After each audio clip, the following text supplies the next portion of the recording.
Buongiorno a tutti amici di Radio Rossonera e ben ritrovati qua all'editoriale del lunedì. È lunedì 6 novembre del 2023, già vigilia di Milan-Paris Saint-Germain, ma ovviamente l'editoriale riflette un po' quello che è il momento, soprattutto passato, del recente passato del Milan.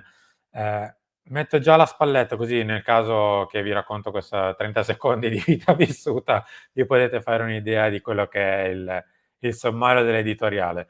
È il Ciok 2 dell'editoriale. Ho cancellato completamente quello che era il Ciok 1 che avevo registrato nel pomeriggio di domenica e quindi mi ritrovo qui a rifarlo. Spero di essere corto come avevo fatto in precedenza, di non essere noioso e annoiante come avevo fatto nel primo e di andare via spedito. Vi devo prima di tutto ringraziare per averci seguito in tantissimi al post.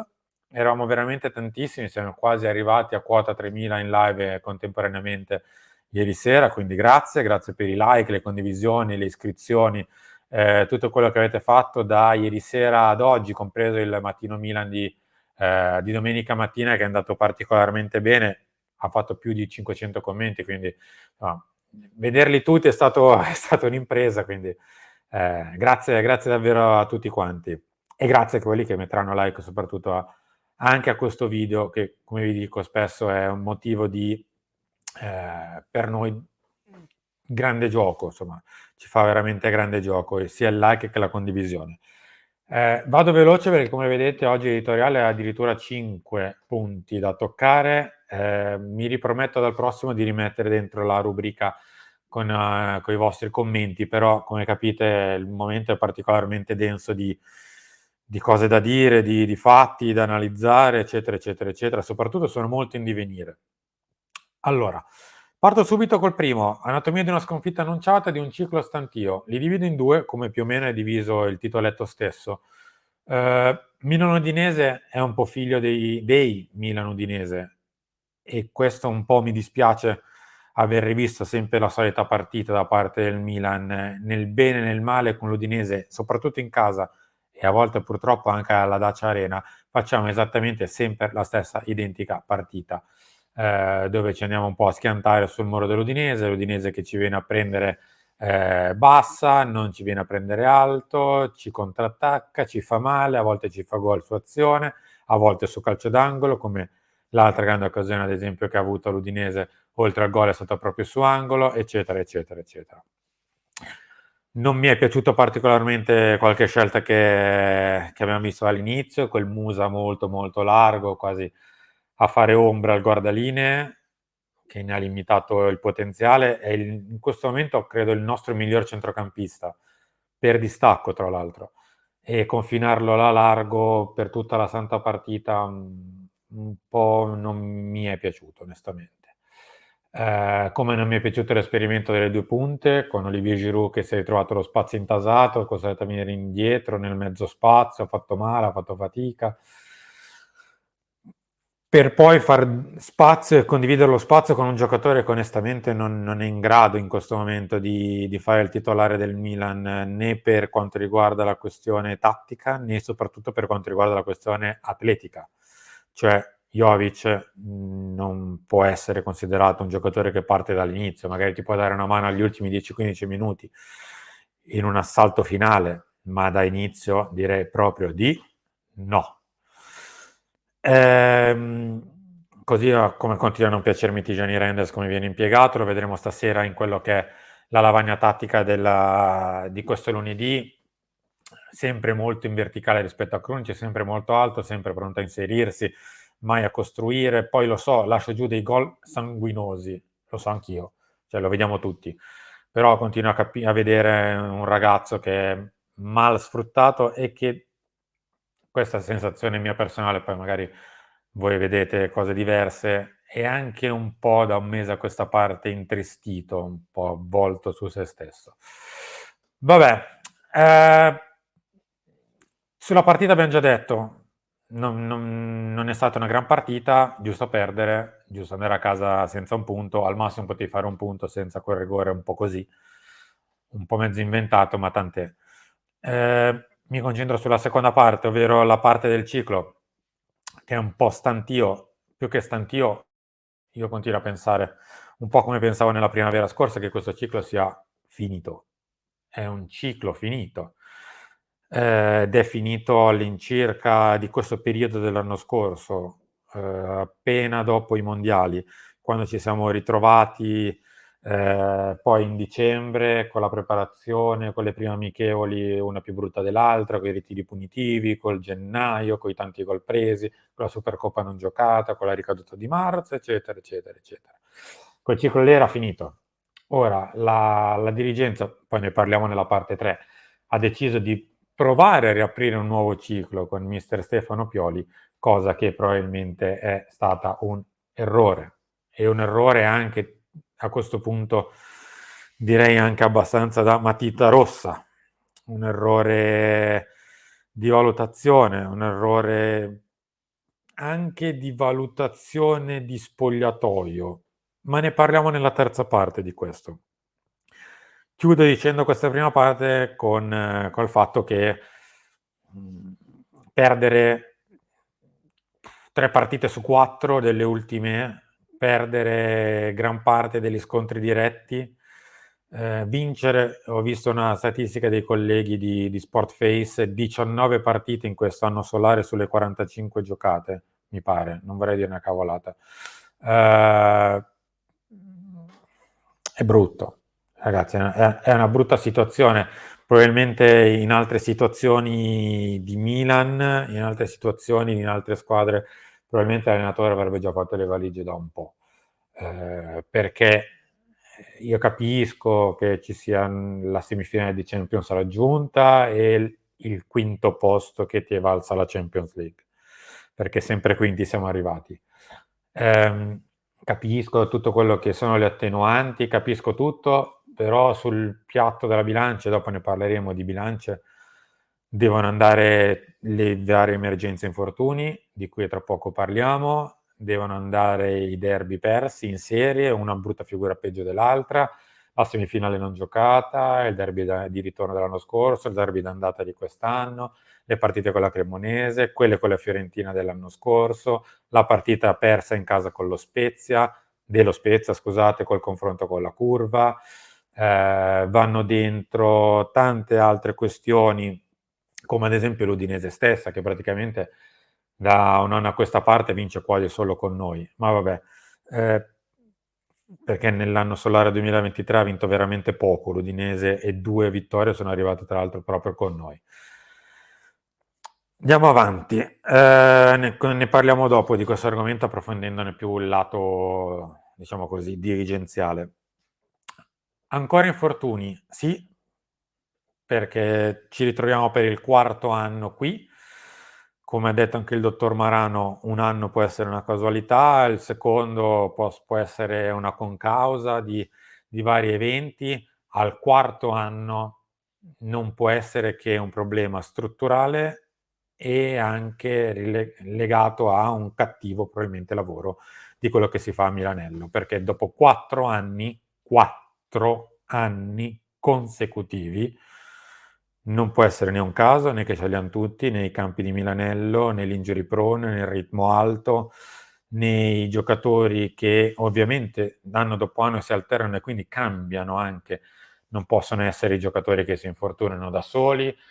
Insomma, se sempre da 4 anni a questa parte, tra ottobre e novembre, ci sono queste situazioni, noi ci eravamo limitati negli anni precedenti a portare i dati dicendo guardate che il Milan è il capofila degli infortuni muscolari quest'anno, poi l'anno dopo uguale, l'anno dopo ancora uguale e quest'anno pure. Non abbiamo mai fatto né nomi né cognomi né cause, perché non lo possiamo sapere. Però al quarto anno la casualità sta a zero a questo punto e quindi qualche errore evidentemente è commesso e non vale più nascondere la testa sotto la sabbia, perché anche quest'anno, all'inizio di questa emergenza infortuni, si stava tentando di nascondere la testa sotto la sabbia dicendo che ce le avevano tutte. Come l'anno scorso si era tentato di fare, legando il problema al mondiale. E così non va, perché metti caso che ci ritroviamo con lo stesso staff l'anno prossimo, io ho 1 euro sulla quinta emergenza infortuni a questo punto per calcolo statistico ce lo metterei anche. Il problema grosso è che qui la questione non viene risolta. e la questione è impattante. Non è qualcosa su cui magari poter sorvolare, perché le partite si perdono, i giocatori si perdono, i giocatori che invece restano giocano sempre e calano di rendimento perché al massimo possono sopportare un ritmo partita base, perché non possono farle tutte ad alto livello, perché giocano sempre i soliti 14-15, bene che va. Poi ci sono quelli che rientrano e per 2 partite non ce la fanno, perché devono rientrare dopo un mese, nel mentre si fanno male gli altri che hanno giocato troppo, ed è un continuo circolo vizioso, che non viene mai interrotto. Dopo 4 anni va interrotto. Ragazzi, basta, non si può andare avanti con questa situazione di infortuni dove una partita sì, una partita no, tra ottobre e novembre c'è un infortunio.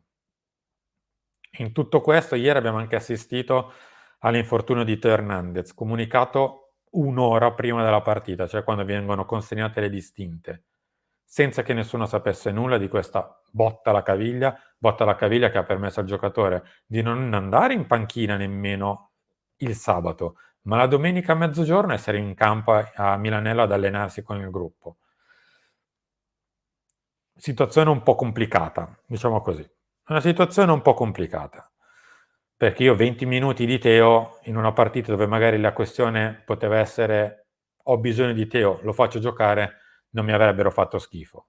Ma evidentemente o si preferisce mandare tutto sul Paris Saint-Germain e perdi punti con l'Udinese, perché qualcosa devi lasciar giù per forza, oppure questa botta alla caviglia si poteva stringere i denti. Non lo so. Rimango un po' perplesso sulla situazione infortuni, sia per come vengono, sia p come vengono comunicati. Terza questione, firme e controfirme di responsabilità. Perché sì, perché siamo arrivati al 5 di novembre. Ehm, Faccio un discorso a monte. La conferma di mister Stefano Pioli l'anno scorso è stata una conferma ormai credo siamo arrivati a novembre, si può anche diciamo così, abbozzare a questo tipo di risposta. È stata una conferma a priori, è stata una conferma oltre le proprie capacità, oltre a quello che ha dimostrato l'anno scorso. Perché se invece è stata una conferma semplicemente facendo caso che questo allenatore meritava la fiducia, meritava la conferma dopo quello che ha fatto l'anno scorso, evidentemente c'è un errore di base sulla valutazione tattica e tecnica di un allenatore. Mi viene da pensare quasi che più questo allenatore sia stato un po' salvato l'anno scorso e quest'anno anche, per fare emergere quelle che erano le criticità di rosa dell'anno scorso. Cioè, il pensiero che sta dietro la conferma di mister Stefano Pioli è che l'anno scorso la rosa era di medio livello, il mercato è stato di basso livello e quindi questo allenatore invece con un mercato di ben altro livello e una rosa di ben altro livello sarebbe tornato ai fasti dell'anno dello scudetto o dell'anno precedente, che forse è il migliore del mister.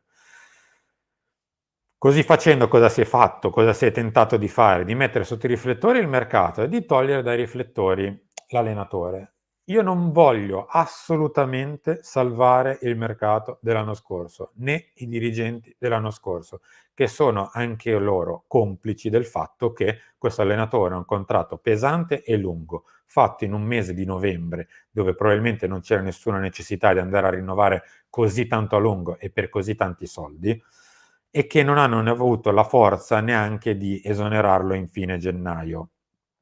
Vuoi forse per chiudere la stagione e portare a casa la qualificazione Champions, vuoi per farla quella Champions ed essere arrivati alla semifinale, ma l'anno scorso il rapporto dell'allenatore andava chiuso alla fine dell'ultima giornata, cosa che forse sarebbe stata anche nell'ordine delle idee. Io credo che l'allenatore sia stato salvato ben oltre i suoi meriti, anche per enfatizzare il cattivo lavoro dei dirigenti. Ora, siccome quei dirigenti non ci sono più e il Milan deve andare avanti e il Milan non si deve trascinare, perché il Milan non è fatto per essere né trascinato e né per trascinarsi.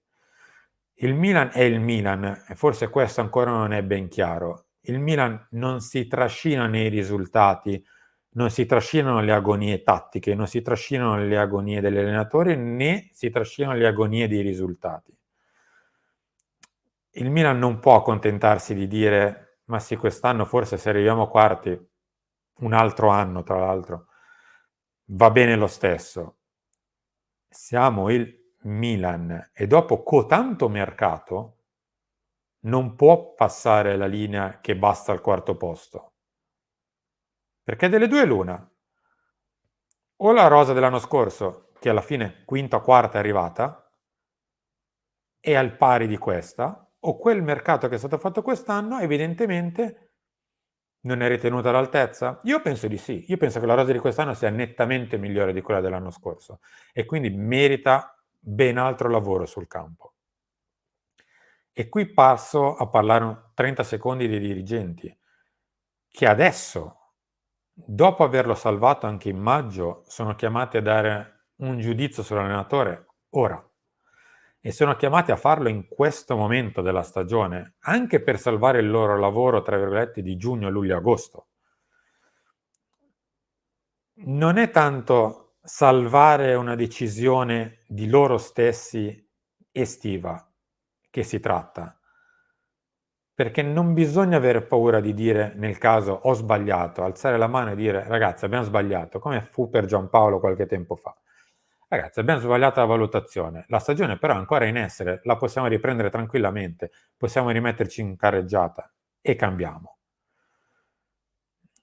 Non vorrei che questo non venisse fatto per orgoglio di scelta e per non dar ragione a chi diceva che questo allenatore andava cambiato. È il bene del Milan la cosa superiore a tutti. Come io spero nel bene del Milan che domani il Milan vinca, perché questa benedetta Champions League va onorata, perché questa Champions League l'abbiamo giocata tutti, mi metto anch'io in prima persona, probabilmente anche voi stessi che mi state guardando, col retropensiero che quest'anno ci si gioca la stella.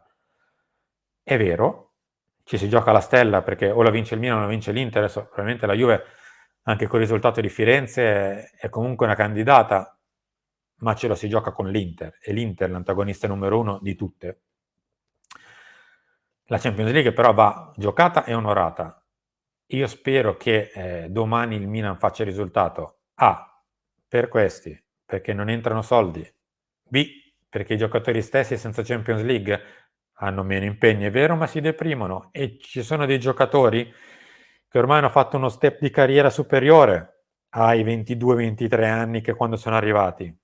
Perdere la Champions League subito è una bella botta. La Champions League va giocata e onorata.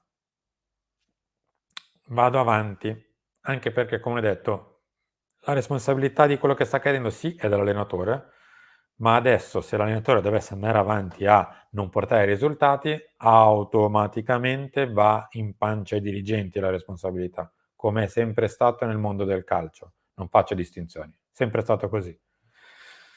Le reazioni dei big, qui sarò velocissimo.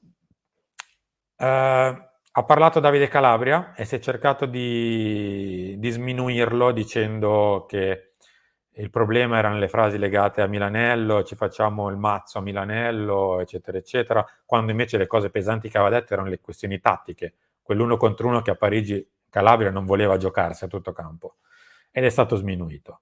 La partita successiva ha parlato Olivier Giroud e anche lui si è cercato di sminuirlo dicendo che parla magari non un italiano perfetto, che voleva dire era una sorta di incoraggiamento collettivo e siamo a due.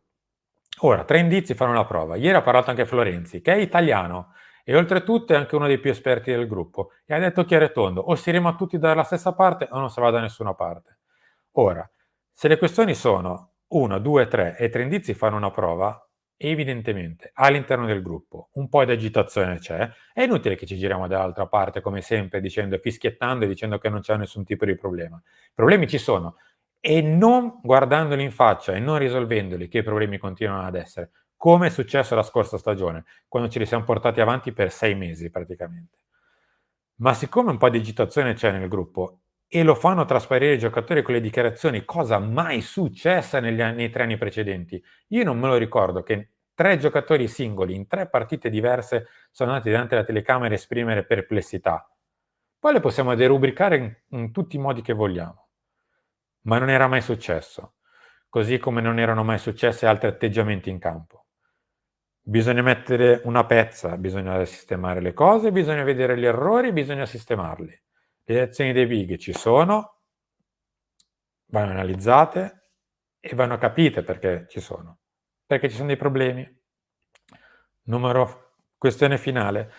La Bali Ibrahimovic.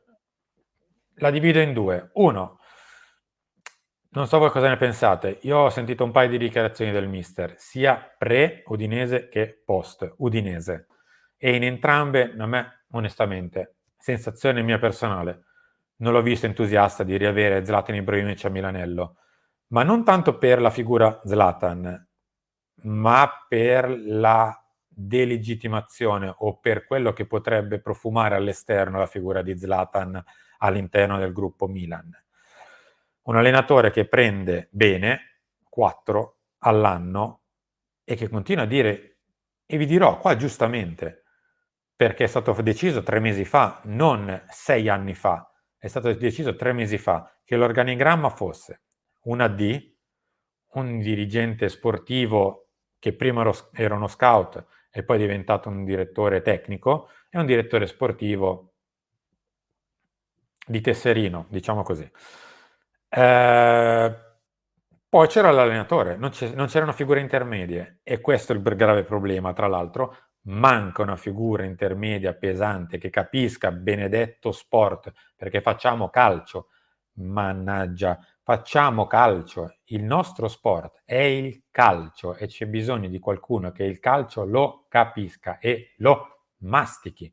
Giorgio Forlani è un ottimo dirigente d'azienda, ma giustamente non ha esperienza nel mondo del calcio, perché ha fatto fino all'altro ieri tutt'altro, ed è giusto che faccia esperienza, ma non la può fare a 360 gradi al Milan, perché ricordo come prima che questo è il Milan, non è una società di mezza classifica di Serie A dove farsi le ossa. Qui è il top level della Serie A, non ci sono margini di errori.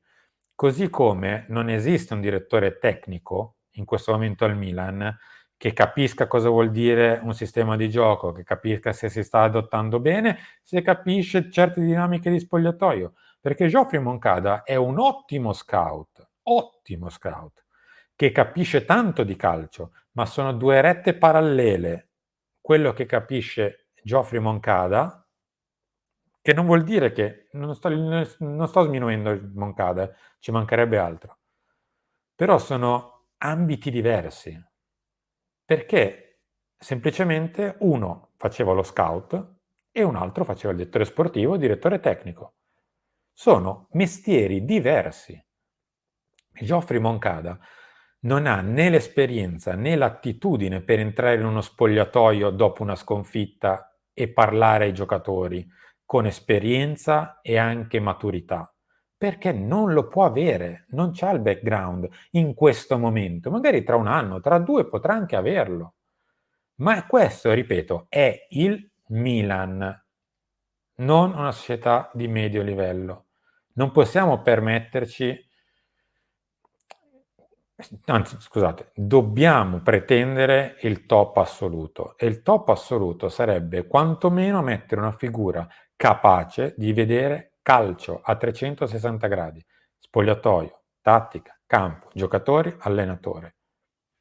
E vi dirò anche media, cioè capacità di andare davanti a una telecamera e saper dire due parole, nei pro, nella cattiva e nella buona sorte. E qui rientra la questione Zlatan. Anch'io domani mattina prenderei, tra l'altro domani mattina non a caso, c'è movimento intorno a Zlatan e intorno all'arrivo di Jerry Cardinale a Milano.